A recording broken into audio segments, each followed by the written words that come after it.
helps, as our host has said, tunawaita majina mengi sana. There is the house help, house manager, domestic workers, the nannies, as you say, from the other side. But there's also another name that is not very good that sometimes we refer to them. I'm sure you know it. Sijui hata ni ya lugha gani. The Gani MBOCH. hiyo? The MBOCH. Ah, I mean, for me, it sounds a little bit offensive, but I know there are people who would actually talk and refer to them as that. Anyway, talking about house helps, these are people that in one time or another in our lives we need them. I am saying this because Lily is just talking about having 2 children, and now she's having these 2 children in the city.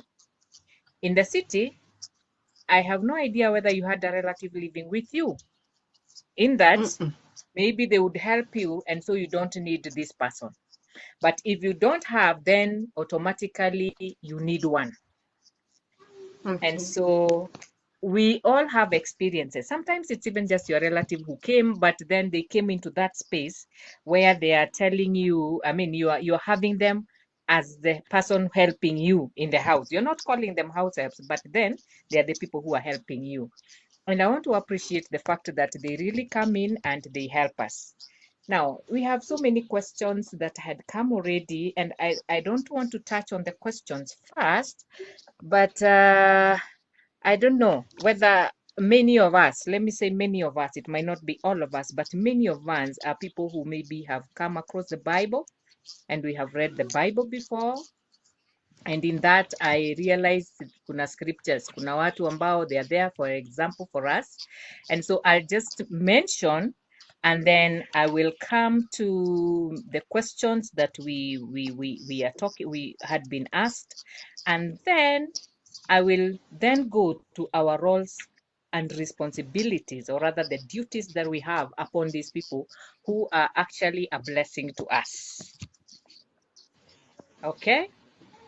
So now, Okay. looking at the scriptures, we come across a girl called, in fact, she didn't have a name. She's referred to as a slave girl from Israel. In other words, she's nameless here. We are not told. I'm sure from her mother's place she had a name. But when the scriptures were written here, we did not have any reference to her name.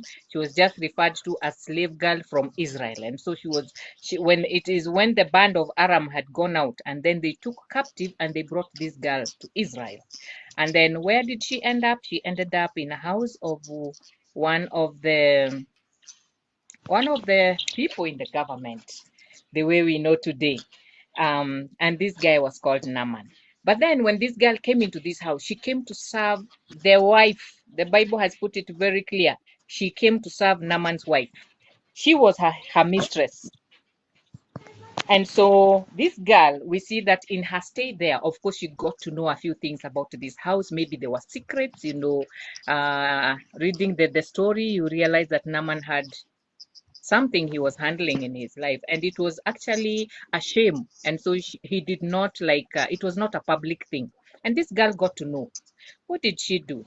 She did not even talk to this man. She went to this lady and told her, if only my master would see the prophet who is in a particular place, because she knew about where she had come from. She knew about the God she was serving. And so these people, I don't know whether they were pagans or who they were, but they did not know about the God that she was talking about. But then Naaman took that word and went to his master.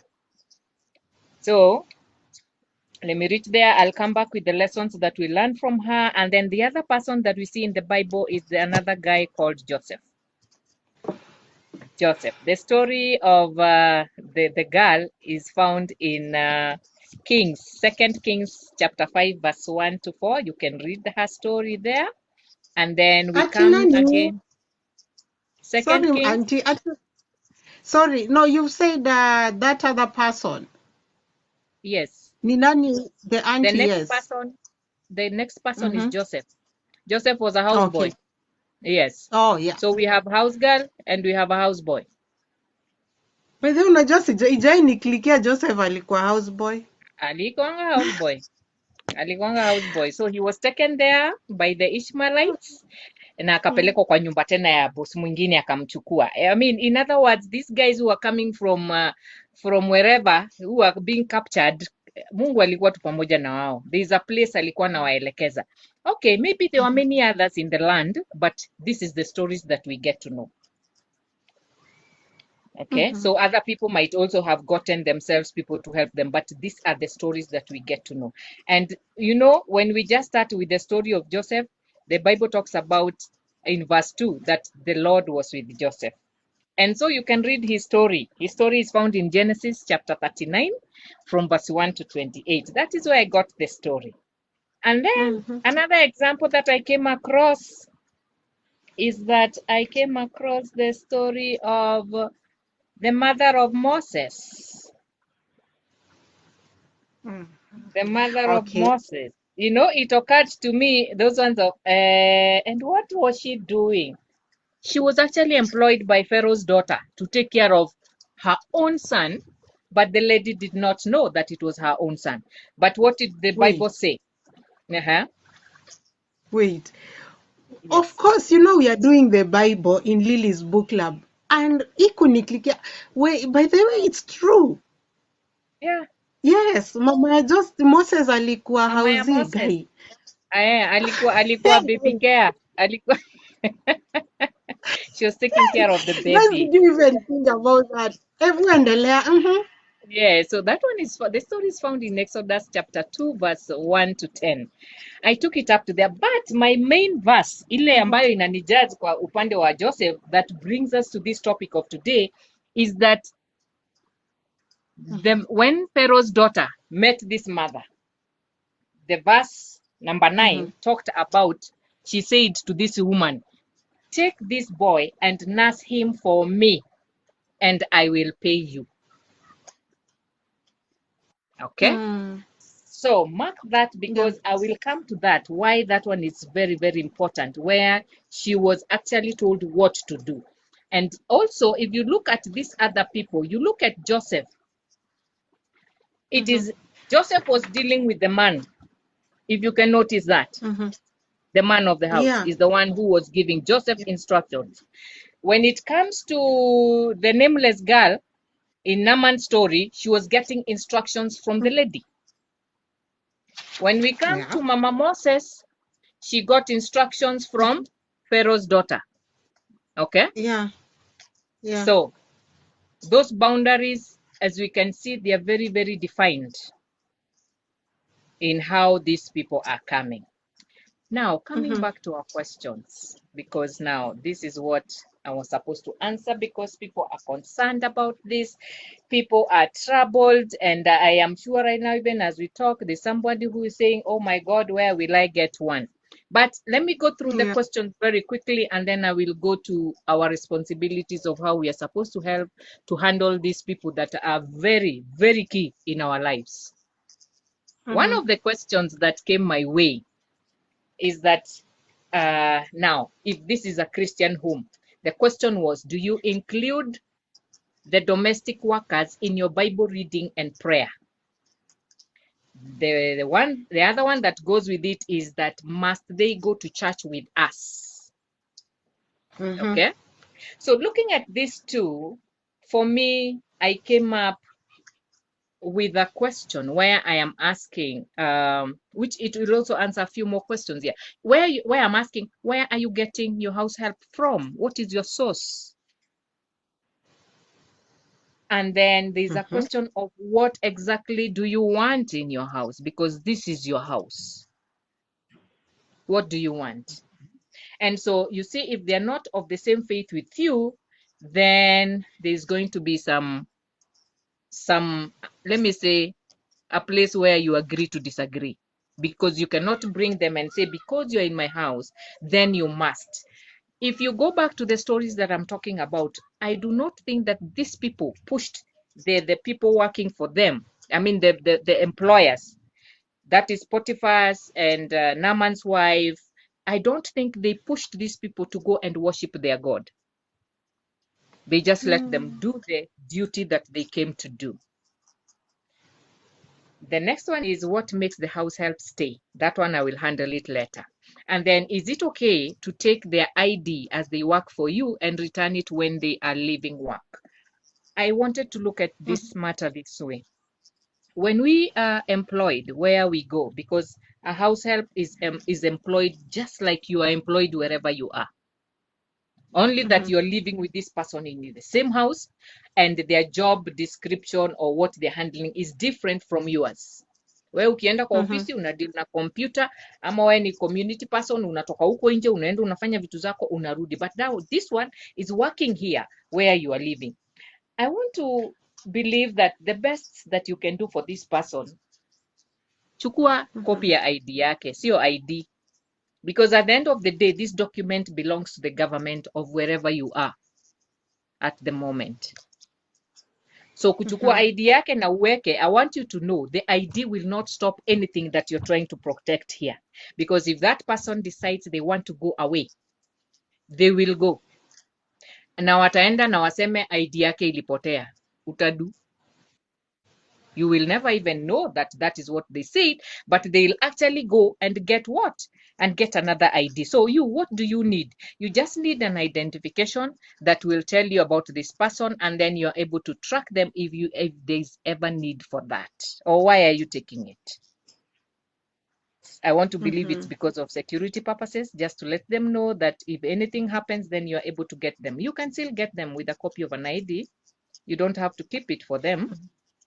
Kwa sababu siku ile watataka kuenda wataenda. And then what is the ideal, number 5 question, what is the ideal way of handling the issue of breakages or something gets spoiled? Do you fire them instantly or deduct from their salary or let it pass? Now this question, I want to put it to all of us and ask you and myself. Do you ever break something in your house? Yeah. Lily, I can see you. Yes, I do. How do you handle yourself? I feel bad, then I just like, after all, it's a utensil. Kwani, sinaweza buy another one, and then I move on. Thank you. So when the house girl breaks accidentally, let me put it accidentally, do you think it is okay for you to charge them? I can no. Thank No. you. So I said we are all human and we cause accidents. But in the same line, I want to say that let us look at it this way. Think about differentiate between accident and carelessness. So that if somebody is careless, you are in this house, you will get to know. Auntie? Yes. Oh, sorry, ni kama nilikuwa nimekupoteza. Haya, endelea. Yeah. Yes, so I'm saying differentiate between accident and carelessness. And I want to believe whoever you are, you can tell when somebody is careless and when somebody is just causing an accident. And so when you differentiate those two, then you will be able to handle this particular person. Because if you realize kikombe yako, sahani zako zinavunjika kila siku, then there has to be a warning to this particular person. You just let them know they need to be more careful about the things in the house. Because now if it continues like that, then you might have to take a different step. Okay? Otherwise, let's understand that mkono ni mkono na they can cause a mistake just like we do, just the way our children also do. They spoil things, but they don't stop being our children. We don't send them out. We don't send them away. We remain with them. Naambia, take care. Ukivunja siku ingine, the way you want them, just talk to this human and say, please handle these things better. And then there's another question that asks, how do you handle leave days? Leave days and off days, I will touch on that. And then the last two are touching on a Muslim person. Okay, I want to believe this is a Christian who was asking this. And whether a Christian or the other side, I will also go to, when I talk about our responsibilities over them, then I will handle that. And I am sure there are so many questions, maybe right now even as I speak, kuna wale bado wako na maswali, and I will talk to our host, we see kama tutapata nafasi nyingine ya kuweza kuhandle what we will not handle here, and then it comes up. Amaje host? Yeah, ndio hiyo sasa. Thanks. Okay, sawa, because we are here to help each other. And I can assure you, I have had helps myself. I have had 3 children, and kuna neema. Wacha niseme tu hivyo. I'll give my story even as we go along. But then the people that I am talking about here, what I wanted to look at, I've given us examples. I have touched on the questions that are there, but then these are my questions for you, who is the employer. Wewe ambaye unasikiliza, you are the one who is in need of this particular person, and I want you to answer yourself. I hope you have somewhere to write, because I don't have answers. I want you to answer these questions yourself, so that now they can help you in your next, or how you will improve in your present. Okay? And so my question is, where do you get your house helps from? Okay. That question will help you in many ways, because tunaenda kwa bureau, tunaambia beshte, si ndio? Uko kwa ofisi unaambia, "Woi, does someone know where I can get, you know?" And so you brought somebody like that. Mwingine anakuletea relative wake, mwingine anakuletea village mate wake, mwingine atakuletea anatoka wapi? You know where you get your house helps. Because for me, that one determines a number of things of what I am going to mention here. And then, what is their age? Are you a child abuser? Unaletewa mtoto hata hawezi kushika mtoto wako. They can't wash your baby. They can't, you know, unaona mtoto mdogo amepatiwa nguo mlima mzima. I mean, are you handling people who are mature, or are you just getting babies who are coming to your house? And so you can, with that, utajibu uone kama kazi yako itaweza kufanyika vizuri ama kazi yako itafanyika namna gani. And then the other question is, why do you need house help? Why do you need a house help? I think that question is crucial, because sometimes we will do that because my colleagues, kila mtu ako na house help, kwa hivyo pia mimi nataka house help. Saa zingine mimi niko kwa ofisi, sina wakati wa kufanya mambo mengine nyumbani. Kama Lily ametoka kazini saa hizi, si ndio? I don't know how much you've been able to do before this talk show. I am sure it's very difficult. You just greeted your kids and you are here. And yet nimesikia kama kuna mheshimiwa kwa nyumba who needs some attention. So the next question that I want to ask you, question number 4, how would you want to be treated yourself? Because you brought another human being to your house, how would you want yourself to be treated? Some of us have lived with relatives before. Na kuna, so kuna wale ambao tumeishi na relatives na tukaona vile wanatuhandle kama sisi kama house help. I don't know whether you have that experience.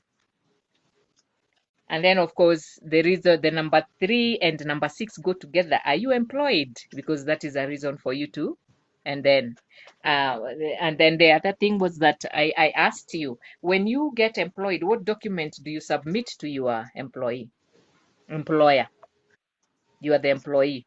So look at that, because this is someone you're employing. And then how often do you take your breaks from work? Or how would you like it done? Kwa sababu kuna hizo debates, when you're having a baby you want this much time and all that. Kama ni breaks, there are those people who break on Fridays, go back to work on Monday. There are those ones who break on a Saturday afternoon. There are those ones who work the whole of Friday. So for me, I think this one is something that you people can handle together. And then, how long are your working hours? That is very important. How long are your working hours? Kule unafanya kazi na unalipwa pesa. How long are your working hours? Question number 10. On what conditions were you employed when it comes to religion? Was religion considered? So that now we are asking, we go with them to church, do we pray together?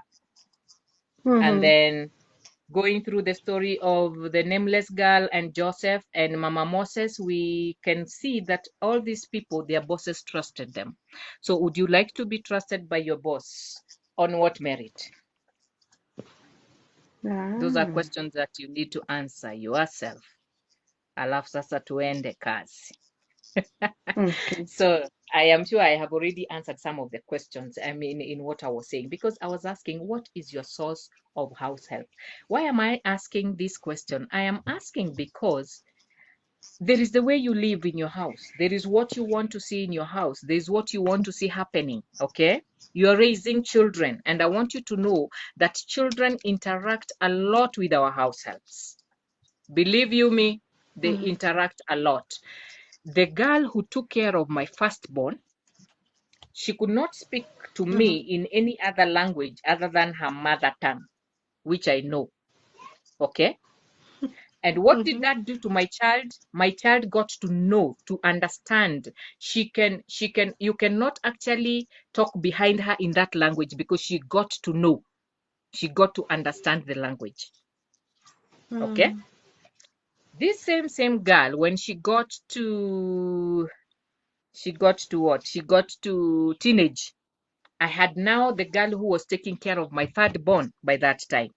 And then I realized these people, they almost became sisters of sorts, whereby they're influencing each other. You can see my house girl is putting on clothes like this, and so my girl wants to put on clothes like that. So you go back and ask yourself, hey, nilimtoa wapi huyu? So there are those things that I know you will Okay. come across. Sometimes you don't even expect zitatokea tu, but I want you to know tutaishi tu nazo tu. We just need to know how to handle them. And so what is your source of house help? Please, if you want to have a Christian in your house, please get a Christian and be sure they are born again, if that is what you want. Otherwise, you are going to be a book that is going to be read by this human being who comes, because some people from some place that I know, they will cheat you. They will tell you they are born again. They know the Lord. Because you said, mi nataka mtu ameokoka, si ndio? They will tell you they are. Utajuaje? My dear, utajuaje? And you know how religious we are. See, I'll come and tell you how mimi ni wa ACK. How I am this and this. Why? Because I want the job. I want the job. And so look at the source of the source of these people. Where is this person coming from? And so sometimes for me, if you ask me, I'll tell you, let me get this person and let me have the truth of who they are. Let me know I am getting somebody who is not born again. I am getting somebody who is coming from a background where kumekuwa na, let me know them to whatever length I can. And that is why it is important to get to know who is this that you're bringing into your house. Who is it? And that one will save you a lot. Unajua kuna vile ambavyo sometimes we behave where we lock our things. Tunafunga bedroom, tunafunga kabati, tunafunga fridge. Why do you do that? You have reasons. You have your own reasons for doing that. Yeah, and for me, that one speaks of the issue of trust. And so we utaenda kazini, utaenda kufanya kazi yako, but your mind is not settled because you left somebody in the house whom you have issues about. I'm not saying it is wrong. It is good to keep your privacy because I know not all of them are trustworthy to keep your privacy. But I'm just saying, who is this that you brought into your house? And then I asked about the reason why you're getting this person.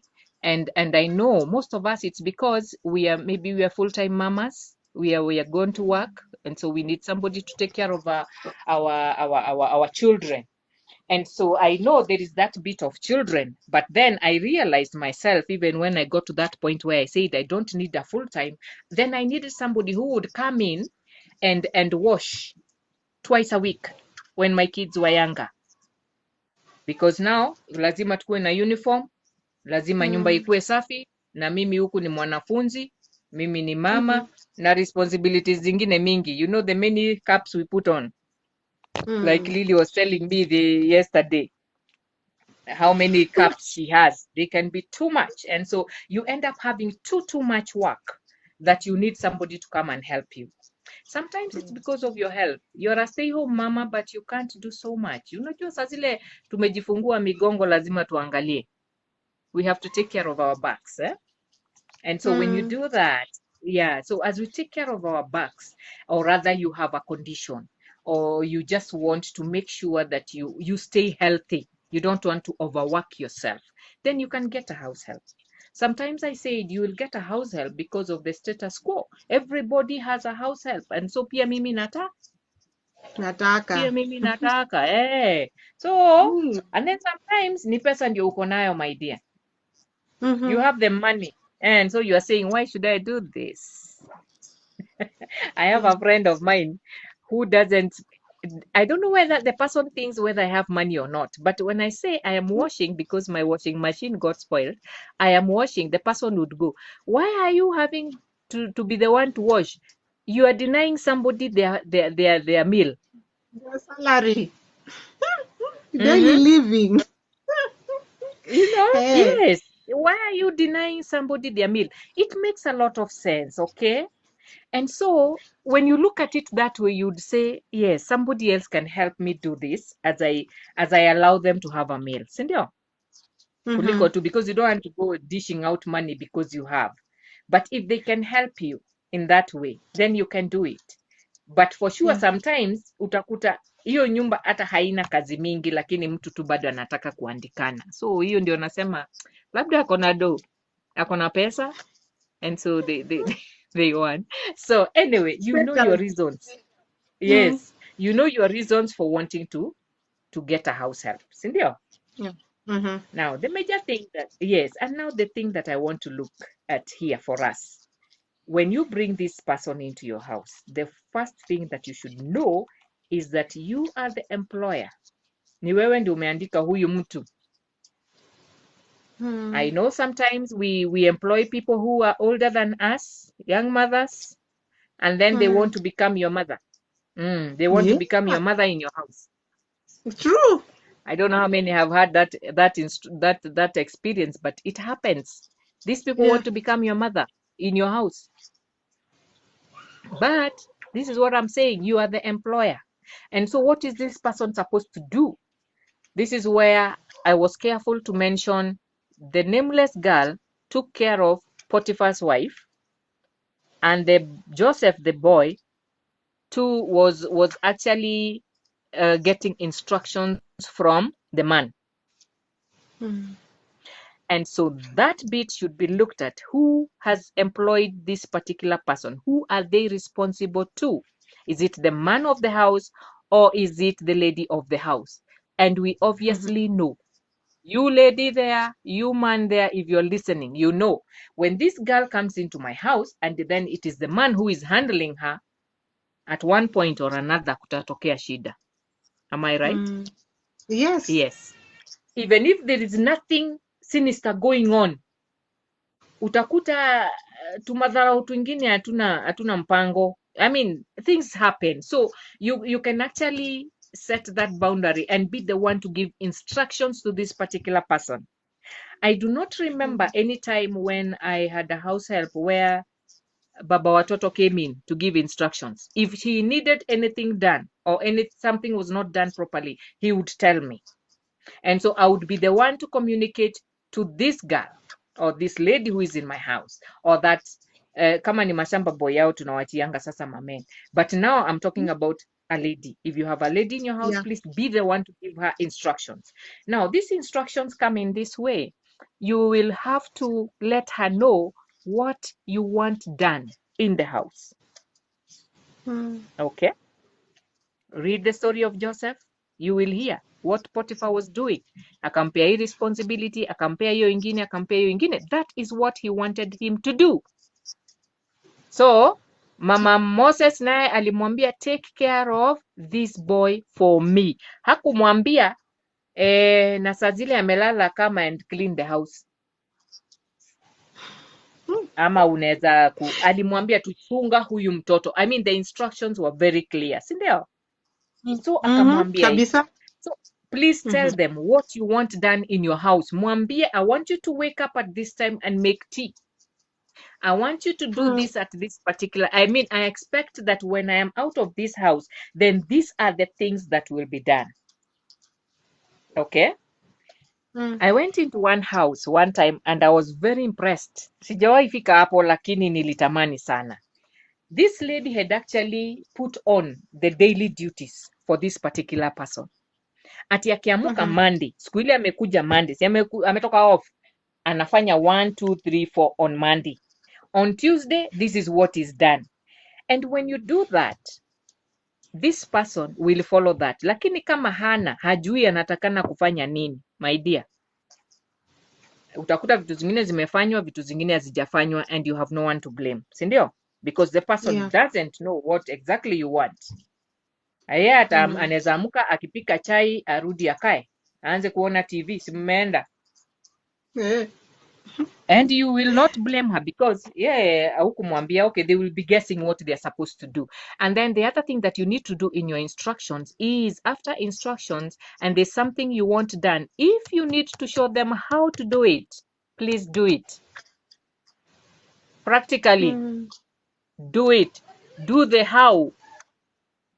Okay? And here I also thought some of these people are much better than us in some things. Si ni kweli? Haki ukweli. Yes. They do a better job than us. And so, if they do a better job than us, I said to myself, why don't you enjoy that as the madam? Hey, you don't have to think about chapatis anymore. You got somebody who can do, a good job. And so wacha akutengenezee. Kama ni vile tu anafanya kazi yake. There's a way some of them do some work and you just love it. Enjoy it. Wacha akufanyie hiyo kazi. But where you need to give your instructions, where you need to say, hapa hivi nataka ifanywe hivi, please show them how to do it. And the next thing in your instructions is also to let them know when they need to do a particular thing. Have a timeline. Have a timeline for them. Let them know that you wake up at 6, and so by 6:30 or 7, breakfast should be ready on the table. Okay? Kama ni dinner, you have gone, or if there's a child for lunch, huyo mdogo anahitaji kunywa uji saa ngapi, anahitaji kula lunch saa ngapi, and then by the time mwingine anatoka shule, anatoka 4, by the time anafika, tafadhali apate kitu ya kukula. Tell them when you want things done. If it is dinner, let them know that by 7 dinner should be ready in my house. Ama kama wewe ndio utafanya delay, now that is yours.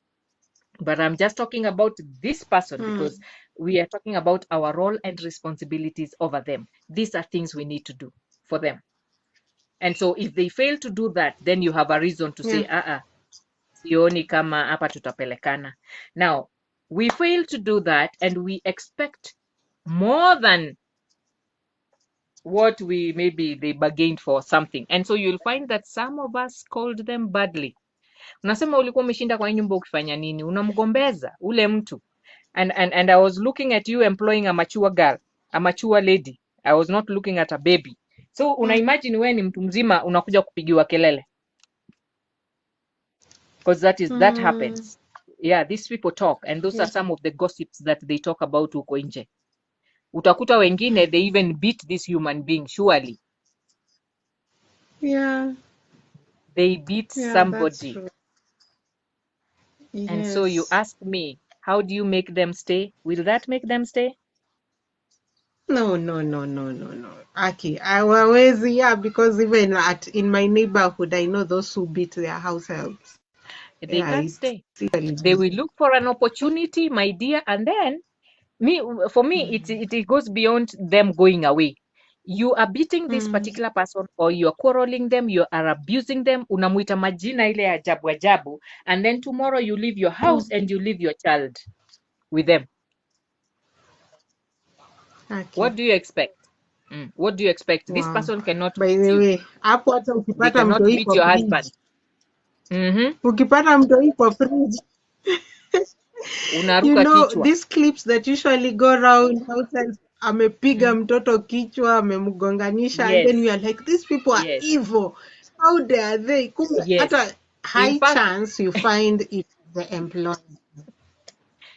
you see, when Mm-hmm. that thing happens, to the rumor huko inakuanga, oh, there's a devil, she was such a devil, there's another devil of a house help, and we talk bad about them. But have we ever asked the conditions they were living in? Ndiye afike hapo, kwa sababu huyo mtu ni Mm-hmm. binadamu. Let's not forget. Other than somebody just Yeah. being evil in their heart, there are Yeah. things that we Yeah. also cause as employers. Mm. Okay? There is what True. we do. And so, the next question I had for us is, do you Okay. have rules in your house? Mm-hmm. Do you have rules? That's a good one. Ama akikuja yeye amekuja tu, ushafanya kazi mahali pengine? Okay.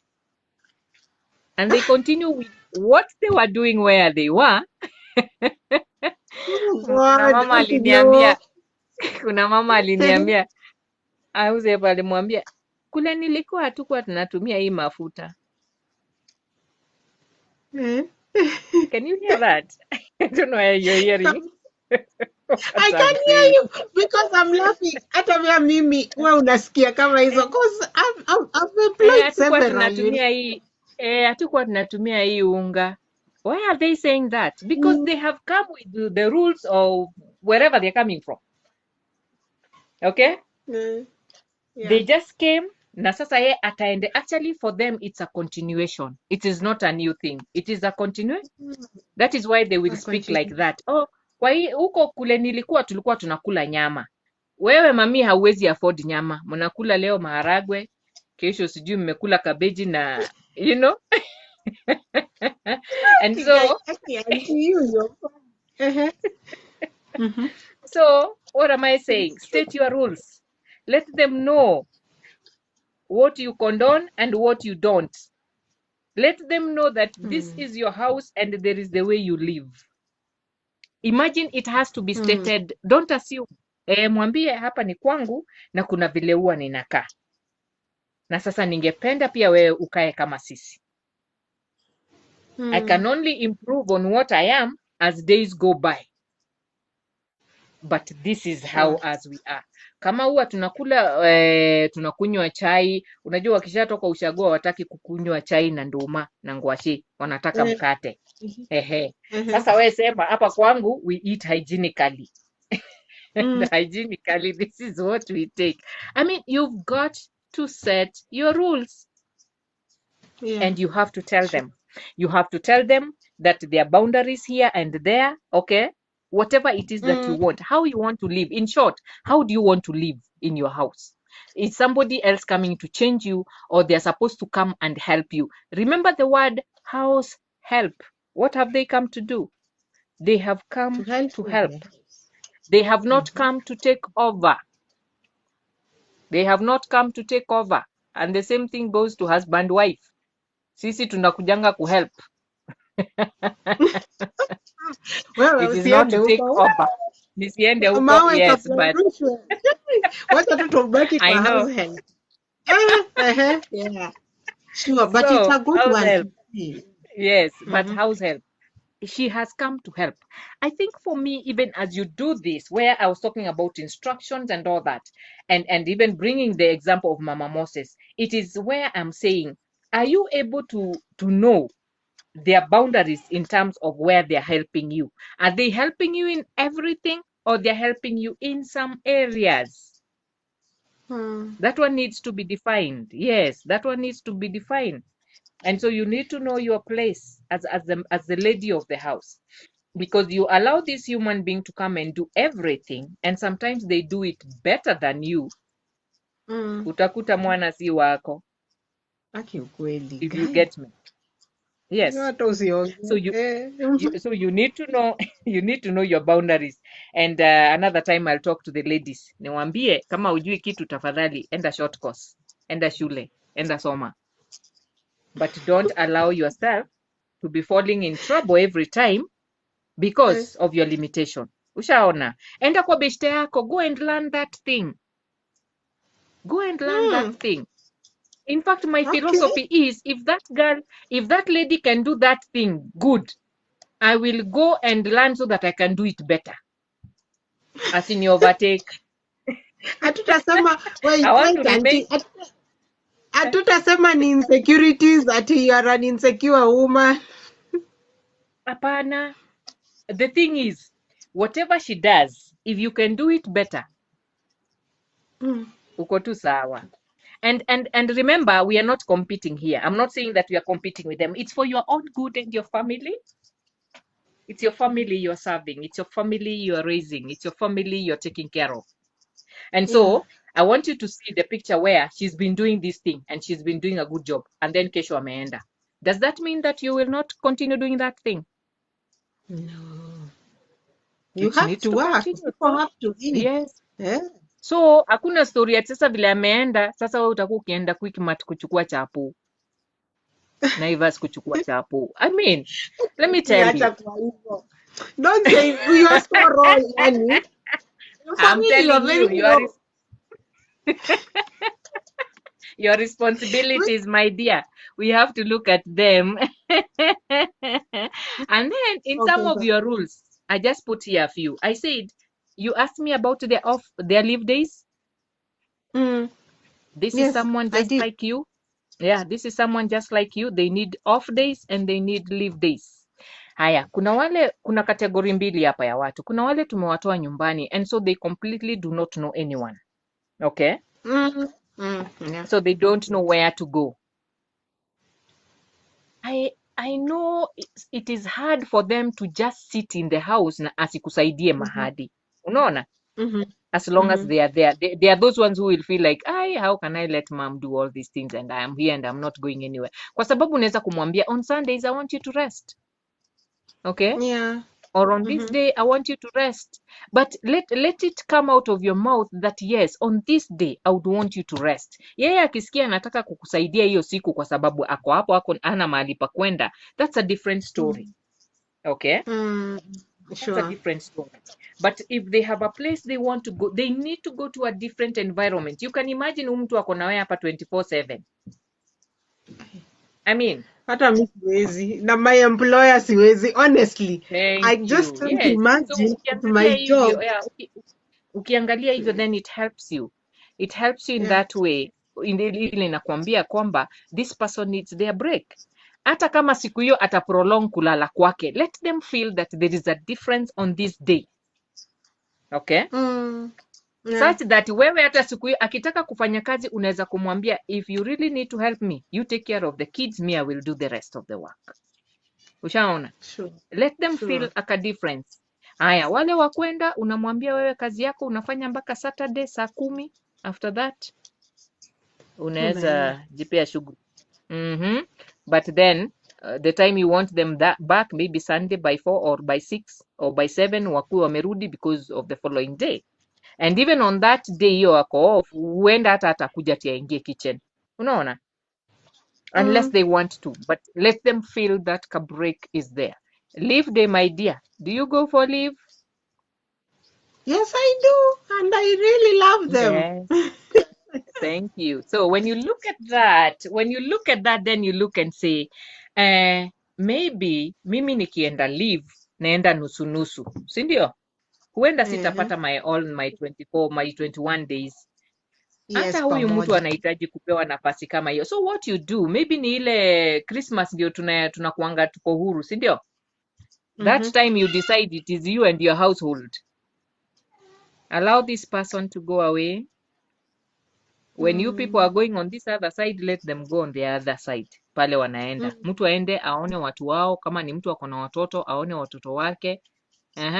Wengine, and then of course now you be prepared, ujui kama atarudi ama atarudi, but at least psychologically unajipanga. Because most of them wakisharudi anakuanga ameng'ara, atarudi tena, ananyakuliwa akienda nyumbani. But that is not your problem. Your problem is to know, how do I continue if they come or they don't come? Okay? And so unajipanga, ndio usijipate kwa crisis. And that one is a good thing to just help us. So there's a lot that we can say. And so I want to conclude this issue. But if you can answer those questions for yourself, I am sure it is going to save you a lot. The other thing that is very important that actually inavunja hawa wadada na wandugu roho, it is about when to expect their salaries. Wow. You want them to stay? Tafadhali, wacha kumpea 200 this week, next week unampea 150. Please. Okay, tumesikia auntie, Tell them by this date. Hata afadhali umwambie by 10th, okay?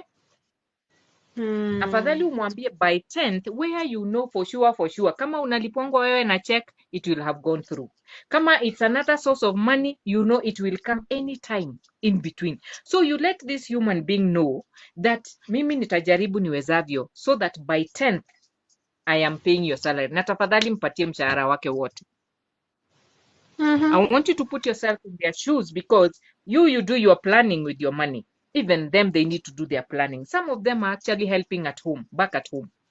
And so kule nyumbani kwao wanangojea hiyo 500 yake. Sometimes it's about going to school. Maybe they are paying school fees. Ushaona? So it is good for you to have that, please, as you engage them. Let them know that you are paying them this much and this money will be coming around this time.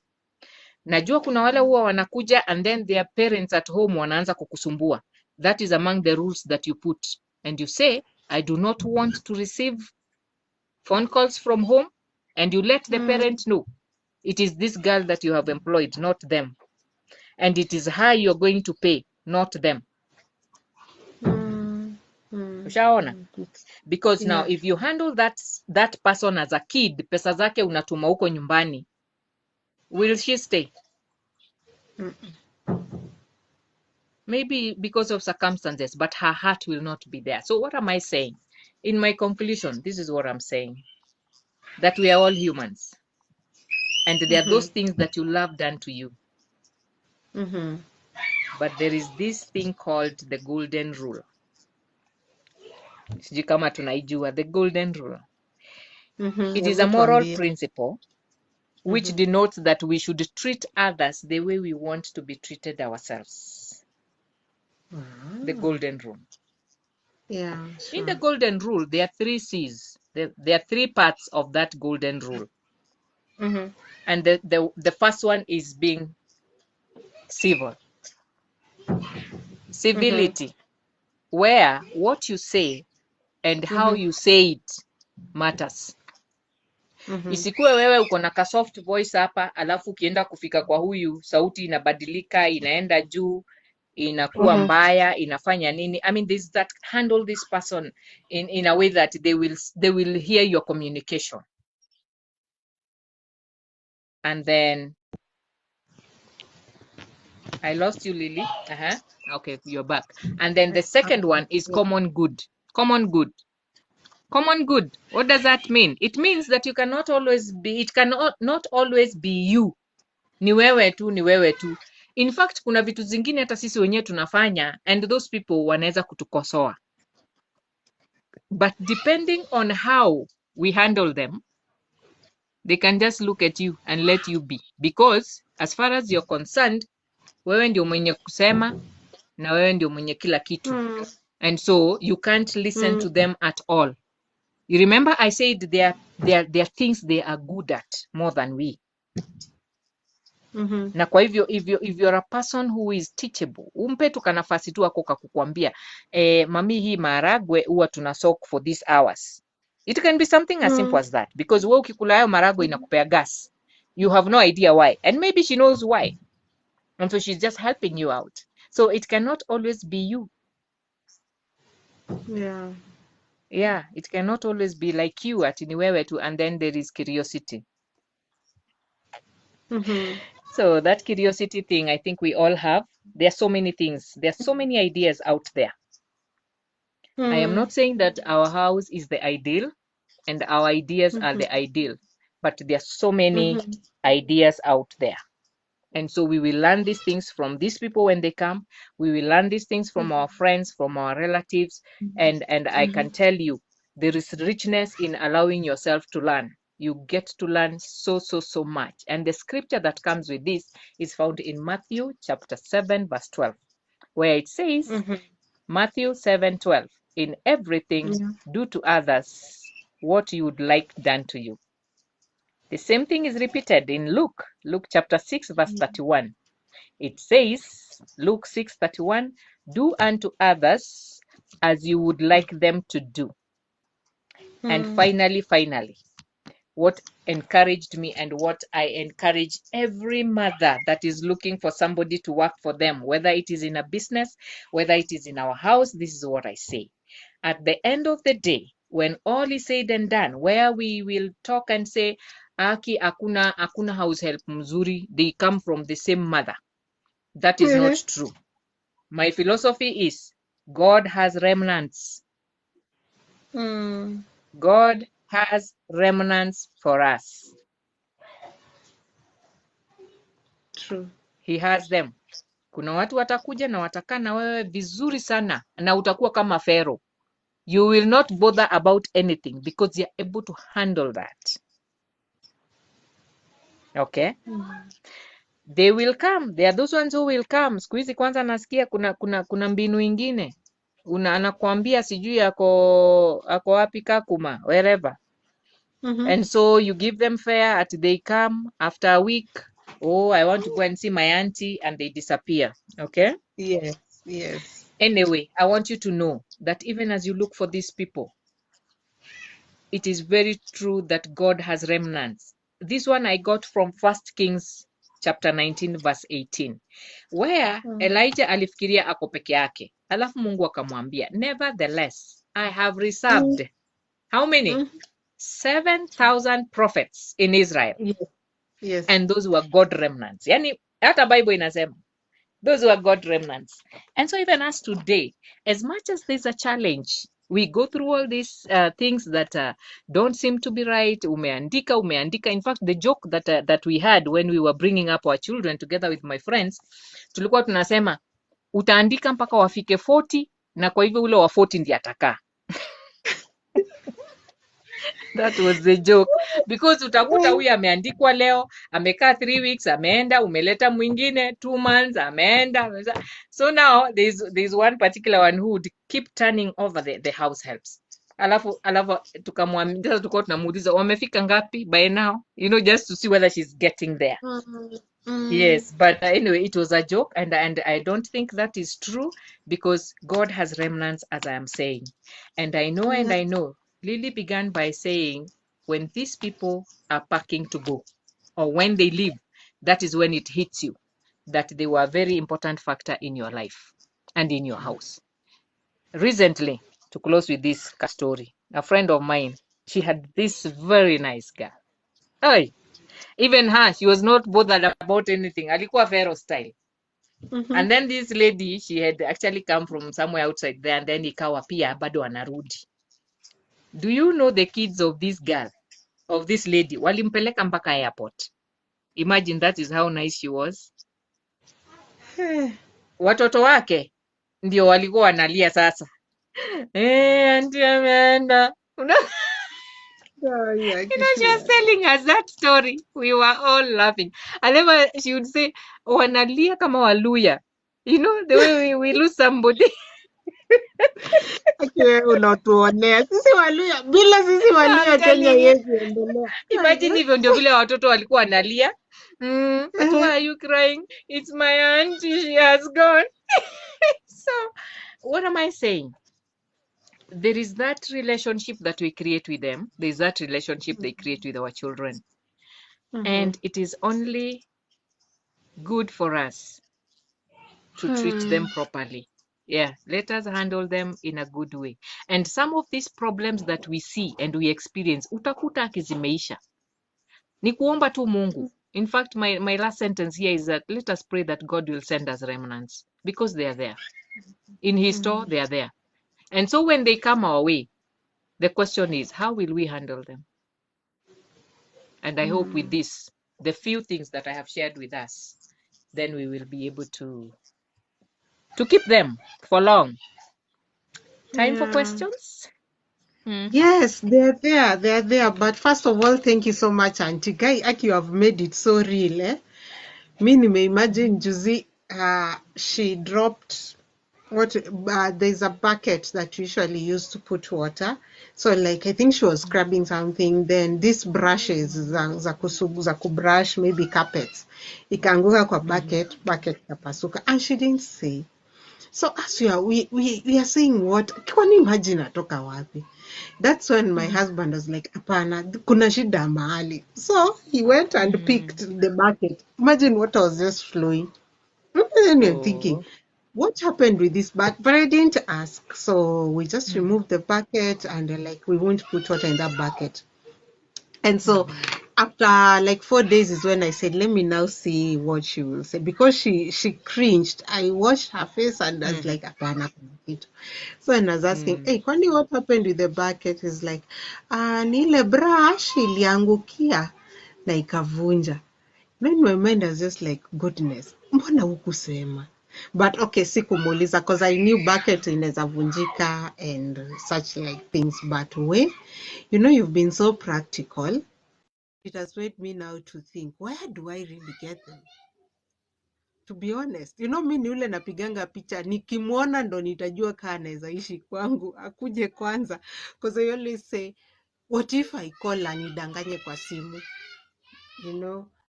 Then we sit there and then we discuss. So yeah, so that's the thing. So thank you guys who are joining in. This is my talk space. Today we are talking about Nanny Chronicles. By the way, it's our first day to go live. You guys, you should be clapping for us. We can't even see Nanny, Auntie Tabs. She's giving us the talk and we can't see her. We don't even know how it is done, but we have done it. You have heard the message. Please use it and take it. And by that, please, you can share. I know we're almost finishing the chat, the live chat, but please, you can tell your friends about it. We were discussing about nannies and how really do we take care of them, and are these people that important to us in our lives? And so, yes, so there is this question that I have seen about CCTV. Hebu tuambie Mhm. story ya CCTV. I know in buildings kuna kuanga you need to declare surveillance na sasa na Mhm. nannies. Do you tell them ama watajifanya? Hebu tuambie. That has come in handy. The other day, I was talking to a friend of mine who owns Uber, Mhm. and so he was actually looking for someone to employ yesterday. And so I asked. He told me how he goes about it. Ile ananiambia because they're supposed to submit money weekly. What they do with his, they actually pay before. Hmm. And then I asked him, "Don't you think when you do that, then they will misuse your car?" Akaniambia no, because in the car there are cameras. Kuna kamera ya ndani, kuna kamera ya nje. And so I was like, "Do you let them know?" Akaniambia yes. You let them know this thing is here. Sasa yeye Mhm. aliniambia anayekanga mbili. Kuna ile wataona, ile wanajua na kuna ile hawajui. Because kuna wakora wale wata disconnect. Mhm. At some point, he Yeah. told me there's a way. Yeah, there is a way they will do that. But he's taken, the measures he told me he's taken, they are very, very firm. But anyway, you let them know Mhm. that this is what Mhm. I have done this. You don't have to tell them why, but they will know. They will have to be careful in your house. I know others will not say. I have a friend who has cameras all over her house, but she has not told the person. Alafu ni ya nguvu aje iko pale kwa taa. So you will never even guess, you know? And so she tells me, now, why has she done that? This lady does not stay in the country, but she's leaving people in her house. You see the need for it? Mm. She needs to know. Yeah. So wewe pia, I think whether it is because you are not sure of what they do or your past Mhm. experience and all that, because I want to believe you'll have a reason for having CCTV in your house. Mm. And so let them know it's not because you don't trust them, because now that one has to be said, ile mtu asifikirie ni huyu anaona tu sisi wote ni majambazi. Yeah, just Hmm. let them know I have put this for my own sake. Yeah, and so it is important that they know. I really think they should know. Unless you have reasons why you wouldn't want to tell them, Hmm. but you can be Hmm. sure the day they discover you are spying on them, Imeisha. I think kuna kitu Hiyo atasikia. Yeye imeisha. ni They pack binadamu. and go. They pack and go. Eh, Anyway, yeah, yeah, because they will be like, yeah, yeah, it is true. It is true, Auntie. But though I heard from one of these people in the, they say due to data protection policy, they need to know. They can actually sue uh-huh, you if they don't mm-hmm, if they, it's because hawana education ile, kama sisi wengine, but you need to yes, inform. That's why wherever there is a building that has CCTV, they say surveillance, you have to put it. So if you're putting it in mm-hmm, your house and you haven't told them and they come to know, na mm-hmm, wale wamechanuka wako na WhatsApp group, they can mm-hmm, sue you. mm-hmm. And nowadays, data protection, the law on data protection, it's very, it's ni kama ndo wanaipigia debe more. So be careful about it because it's their data. Unawaangalia unafanyia nini, and you can Mm. answer kulingana na sheria za country. Uko na kesi ya kujibu. So Wow. yeah, better be safe. Yeah, that's a good one. Final one yenye nimeona, your Mm, take. Sasa unajua hii Nairobi anti tukwe too serious, mm, uko in a two bedroom house. yes. So the one bedroom is for you and your husband. Hiyo ingine Mm, ni ya watoto. So what if you are mm. having boys? Do you allow your house help to sleep with them in that room? Ama yeye alale tu sitting room. This one comes to inanipeleka mbali pia watoto wa PK. These are pastors kids. Hiyo maswali huwa Tuambie. inakuja hivyo. Yes. Let me tell you, at the end of the day, Mhm. it is about your children na wewe. No, it is about your family.